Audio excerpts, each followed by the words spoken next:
Fotih Duman. Devona asari. Ikkinchi qism. O'qsiz, xanjarsiz, qonsiz bir yara. Hech bir tabib bunga topolmas chora. Koshki Mansur kabi ossalar dorga. Badanimda emas, ruhimda sizi. Yo'lda bo'lishning eng g'alati tomonlaridan biri hayot kabi bir qadam narini bilmasdan ketishdir. Hayot degani shu. Qancha reja qilsangiz ham, qadar degan sirning ichida bir nafas keyin nima bo'lishini bilmaysiz-ku, to'g'rimi? Bas, yo'l ham qadar kabi minglab yo'nalishlar taqdim etadi. O'zimizcha rejalar tuzamiz, ammo bizni nimalar kutayotganini bilmaymiz. Menda ham har doim shunaqa bo'ladi. Javob berishdan qochgan savollarning javoblarini hech bilmagan shaharlarda, tanimagan insonlardan bilib olaman. Men qochmay, baribir o'sha savollar ro'paramdan chiqaveradi. Baribir boraman savollarimga. Esingizda bo'lsa, avval ham aytgandim. Inson dardidan qochsa ham o'zidan qocholmaydi. Yo'lning o'ng tomonidan mashinani ohista haydar ekanman. Biroz oldin sodir bo'lgan va shukrki, hech kimga hech narsa qilmagan voqeaning ruhiy ta'siridan chiqib keta olganim yo'q. Baxtsiz hodisa bilan yuzma-yuz bo'lish deganlari tom ma'noda shu bo'lsa kerak. Biroz kech qolganimda yoki biroz tez haydaganimda, avval hech kelmaganim notanish bir shaharda notanish bir insonning o'limiga sababchi bo'lardim. Alloh saqladi. Shukrlar bo'lsin. Yo'lga chiqayotganda sadaqa berganmiding? Dedim yon o'rindiqda sokin, ammo atrofni qiziqish bilan kuzatib borayotgan Salimga qarab. Ha aka, ham shoshilinchda, ham qorong'ida chiqqanimiz uchun yodimdan ko'tarilibdi. Yo'lda hal qilarmiz deb o'ylagandim, ammo bu ishga sen mas'ul eding. Har yo'lga chiqqanimizda sadaqa beramiz deb kelishgandik. Salim xijolat bo'lganidan hech narsa demadi. Nima qilishni bilmay, mashinaning tepasidagi oynada osilib turgan tasbehni tuzatdi va mashinaning o'ng tomonidagi narsalar turadigan bardachokdan nimalarnidir qidirgan bo'ldi. Ha, mayli. Ilk to'xtagan joyimizda sadaqa berish esdan chiqmasin. Unutma. Xo'p bo'ladi aka, dedi. Xijolatdan sal qutuldi shekilli. Biroz avval nima bo'lganini aytib bermaysizmi? Dedi. Darhaqiqat, bu qanaqa uyqu bo'ldi? Qanaqasiga uyg'onmading? Kecha yaxshi uxlolmagandim. Alif qizim isnalab chiqdi, uxlatmadi. Yo'l bo'yi mashina haydaganimga charchab qotib qolibman aka. Ha, mayli. Radioni sozlayotgandim. Shunga chalg'ibman shekilli. Mashinaning ro'parasidan bir odam chiqib qoldi. Oxirgi pallada tormoz berdim. Allohga shukrki, unga hech narsa qilmadi. Ajoyib odam ekan. G'alatiroq. O'zi yosh-u, ammo qariga o'xshaydi. O'zini urintirib qo'ygan. G'alati gaplarni aytadi. Na menga, na avtouga e'tibor qildi. Odamlar yerga uloqtirilgan non uvoqlarini terib, qushlarni mashina ezib ketishidan himoya qilayotganini aytdi. Bir narsalar dedi, xullas. Non ushoqlarini to'pladi dedingizmi? Ha, shunaqa qildi. Qushlar non ushoqlarini yeyish uchun yo'lga qo'nar ekan va mashinalar ularni ezib ketarkan. Bu insonlar nima uchun ne'matni yerga otadilar-a? Deb yo'lida davom etdi. Ismi ham ajoyib edi. Nima edi? Ejevitmi? Men ham xuddi shunday hayratda qoldim. Rostdan ham Ejevit ekan. G'alati ekan haqiqatdan. Allohga shukrki, falokat yuz bermabdi. To'g'ri aytasan, lekin sadaqa muhim narsa, Salim, dedim ko'zlarim bilan unga tanbeh bergandek qarab. Xo'p aka, qarang, balki hoziroq sadaqamizni berarmiz, dedi ko'rsatkich barmog'i bilan oldinroqda yo'l qirg'og'ida turgan amakini ko'rsatib. Qarang, anavi qari amaki mashina to'xtatishga harakat qilyapti. Yo'lda qolib ketibdi. Amakini olaylik va manziliga eltib qo'yaylik. Darrov o'ng tomonlab yurdim. 70 yoshlardagi uzun soqolli, do'ppili bir amaki yo'l chekkasida qo'lidagi hassasiga suyangancha turgandi. Unga qarab sekinlaganimiz uchun u ham biz tomonga yaqinlashdi. Assalomu alaykum otaxon, deb salom berdi Salim oynani ochib. Va alaykum assalom, deb javob berdi bizga ancha yaqinlashib qolgan amaki. Shu paytda qayerga ketyapsiz, otaxon? Sizlar qayerga ketyapsizlar? Boyabatga. Men ham o'sha tomonga ketyapman, dedi va hech qanday taklifni ham kutmasdan orqadagi surib ochiladigan eshikni ochdi va avtouyga o'tirdi. Yuzimga tabassum yugurdi. Shunaqa odamlarni yaxshi ko'raman. Jasoratli, qo'rqmas, ichi ham tashi ham bir xil. Mashinaga chiqar-chiqmas, "Qani, hayda", dedi. Men ham haydadim. Xatti-harakatlaridan biroz dalg'ul odamga o'xshaydi. "Xush kelibsiz, otaxon", dedim avtouyning old oynasidan qarab. Yuzi nurli edi. Onadola insonlariga xos o'sha soddalik, chapanlik, beg'uborlik shundoq suratida aks etib turardi. Duo qildi. Onadola insoni safarga otlanishidan avval doim duo qiladi-da. "Xush ko'rdik. Bu qanaqa mashina o'zi? Uymi, mashinami? Bilib bo'lmaydi-ku", dedi avtobus orqasini diqqat bilan qarab. Otaxonning gapi yoqdi. Salim qotib kuldi. "Otaxon, buning ismi avtouy. Orqasi uy, oldi mashina desa ham bo'ladi. Charchasak, navbatlashib, orqaga o'tib uxlab olamiz." "Zo'r narsa ekan-ku", dedi. "Kunimizga yarayapti, amaki." "Kimsizlar? Qaysi mahalladansizlar? Kimning bolasi bo'lasizlar?" "Otaxon, biz bu yerlik emasmiz. Istanbuldan kelyapmiz", dedi Salim suhbatga qo'shilib. "Iye, mehmon ekansizlar. Xush kelibsiz. Nima ish qilasizlar? Aylanishga keldingizmi?" "Yo'q, amaki. Ish bilan keldik. Bir necha kun atrofni suratga olib qaytamiz", dedim. "Inshaalloh", dedi. "Ertalabdan bu yerda nima qilyapsiz?" Bugun bu yerda bozor kuni. Namozdan keyin vaqtli chiqib, bozorga borayin dedim. Qarilik qursin, karmonimni uyda qoldiribman. Unutganimni bilishim bilan yo'nalishni taksidan tushib, orqaga qaytmoqchi edim. Alloh sizlarni ro'para qildi. Tasodifni qarang", deb oraga suqildi Salim. "Tasodif emas, Alloh ro'para qildi", dedi otaxon tiniq ohangda. Keyin birdan, "Ha, shu yerdan o'ngga kiring", dedi. Men ham xuddi buyruq olgan kishidek aytganini qildim. Bir necha 100 metr yurgach, "Endi shu yerdan chapga", dedi. Majbur burildim. Qishloq guzariga keldik. Biroz yurgach, "Bo'ldi, mana shu yer. Shu yer yaxshi. Shu yerda to'xtatinglar", dedi. Mashina eshigini qiynalib bo'lsa ham ochdi. Keyin hech narsa demasdan tushdi. Eshikni yopib bir necha qadam yurdi. Keyin qaytib kelib, "Nima qilib o'tiribsizlar? Tushinglar mashinadan", dedi. "Nimaga, amaki?"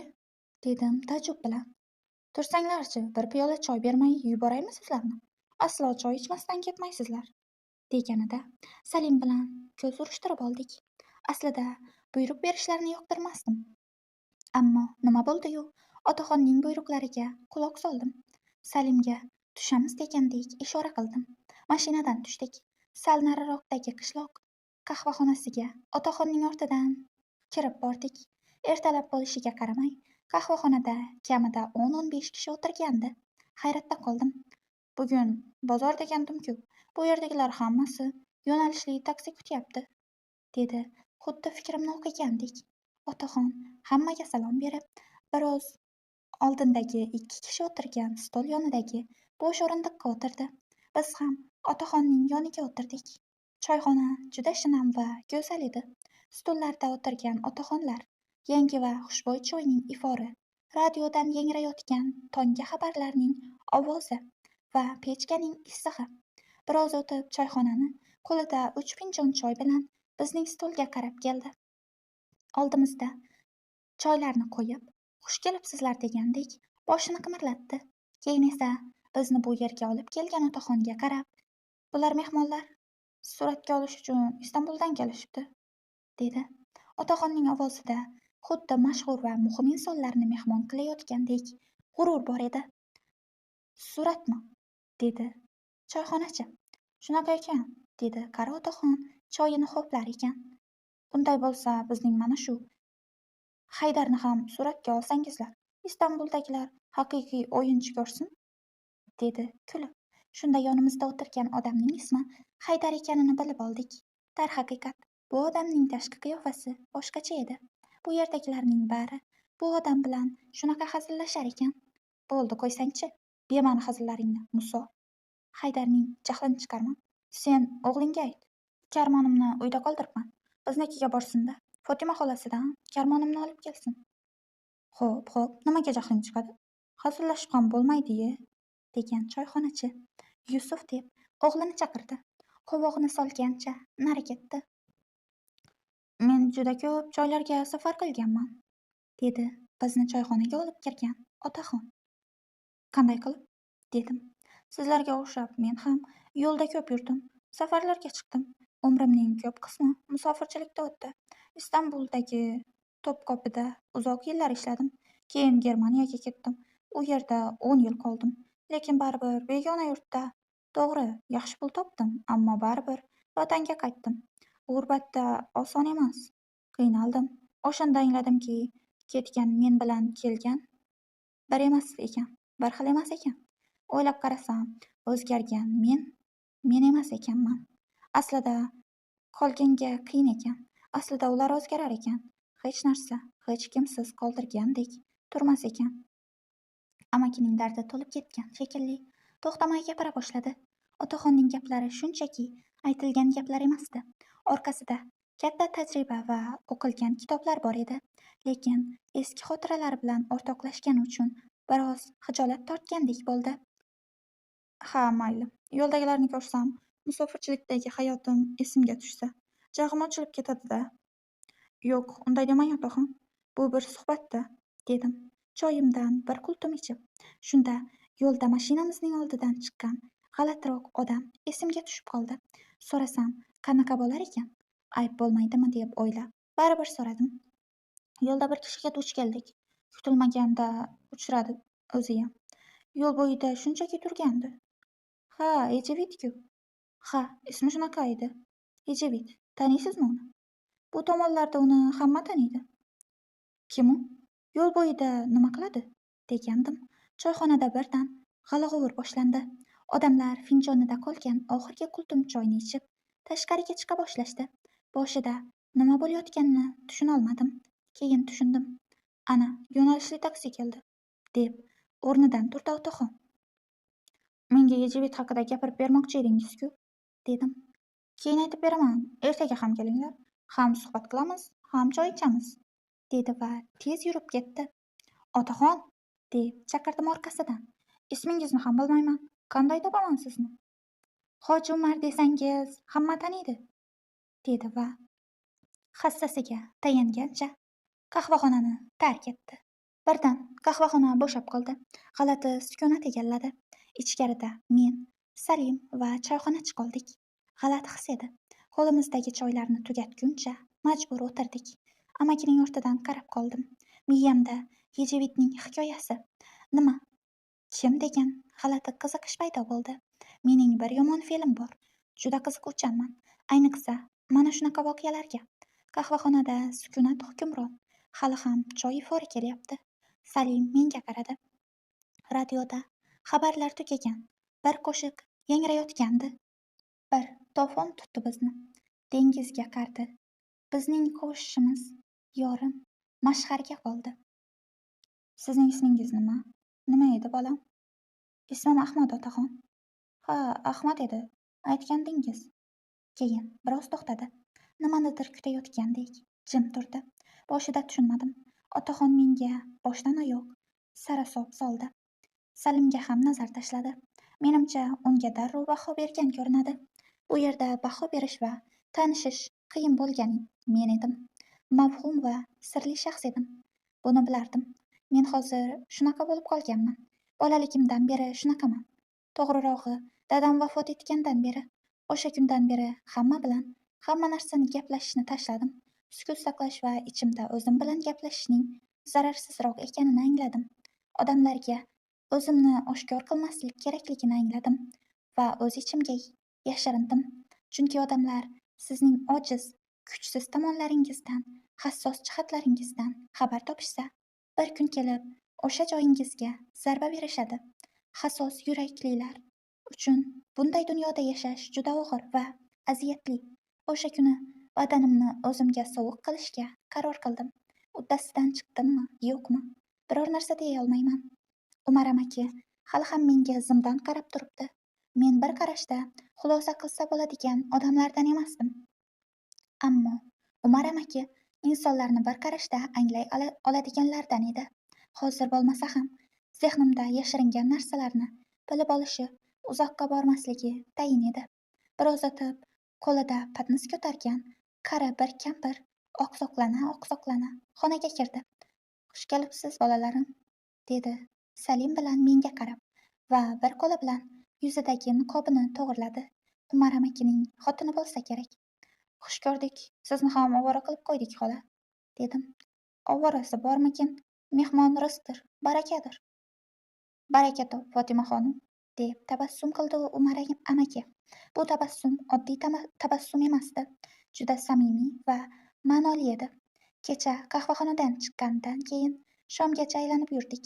Suratini olish uchun daftarchamga yozib qo'ygan joylarning deyarli hammasiga bordik.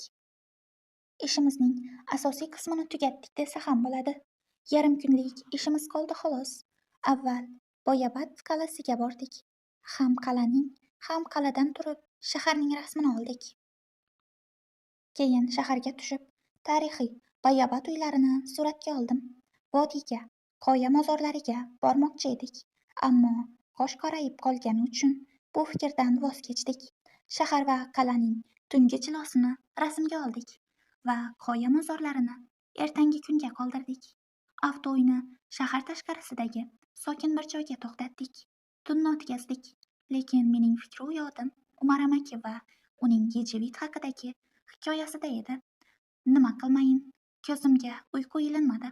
Keyin bir narsani unutganimni his qildim. Salimning uxlaganiga amin bo'lgach, o'rnimdan turdim. Shovqin chiqarmaslikka urinib, kurtkamni kiyib tashqariga chiqdim. Har bir shaharning o'ziga xos hidi bo'ladi. Buni yaxshi bilaman. Ayniqsa bu hislar yarim kechasi hamma uxlaganda o'zini oshkor etadi. Osmonga qarab, katta shaharlarda topilmaydigan, ko'rinmaydigan yulduzlarni tomosha qildim. Darhaqiqat, shahar osmonidagi yulduzlar qayerga yo'qolib qoladi? Chiroqlar, katta shaharlarda chiroqlar, yoritgichlar shunaqangi ko'pki, shuning uchun yulduzlar ko'rinmaydi, deyishadi ayrim bilag'onlar. O'zimiz yasagan soxta chiroqlarimiz haqiqiy chiroqlarni yo'q qilayotgan emish. Yo ko'zimizni ko'r qilyapti, yo boshqa narsa. Qaysi biri bo'lsa hamda. Xayolimda minglab xotiralar. Ko'pi mozorga ko'milgan. Inson tunning allamahalida, begona shaharda, yolg'iz o'zi shunchaki tashqarida turib, yulduzlar to'la osmonni tomosha qilar ekan. Nima uchun jonini og'ritgan xotiralarni eslasin? Sababini bilmayman, ammo aminmanki, inson yarim kechasi yolg'iz bo'lganidagina o'zi bilan qola oladi. Ya'ni tunning zulmati insonni o'ziga keltiradi. Shuning uchun kunduzdan ko'ra tunni yaxshi ko'raman. Mening uyqularim har doim uzuq-yuluq. Uyquga ketib, ertalab turadiganlardan emasman. Hech unday bo'lmaganman. Bolaligimdan beri yarim kechasi bir uyg'onib olaman. Boshida qo'rqib, onamning yoniga borib yotib olardim. Keyinchalik o'rganib qoldim va tunning qo'rqinchli narsa emasligini bildim. Onam chaqaloqligimda ham shunaqa ekanligimni aytardi. Tunlari onamga tinchlik bermas ekanman. Qachon ko'zini ochsa, meni uyg'oq holda ko'rarkan. Nimaga bunday bilmadim, lekin bu holat menga hech qanday noqulaylik tug'dirmaydi. Bu men uchun qandaydir nuqson yoki kamchilik emas. Oz uxlash va kam gapirishning bebaho ziynat ekanligini o'qigandim bir joyda. Umrim bo'yi bu holatning hech qanday zararini ko'rmadim, ammo gohida charchoqdan qutilmagan paytda, kutilmagan joyda uxlab qolaman. Buvamdan meros qolgan narsalardan biri shu bo'lsa kerak. Qolgan yaqinlarimning qanaqa bo'lganini yaxshi bilmayman, biroq buvam xuddi mendek edi. Tunni yaxshi ko'rardi. Hali bola ekanimda buvam va buvim bizning uyda yashagan vaqtlari har kuni yarim kechasi uyg'onganimda buvamning ham uyg'oq ekanini ko'rardim.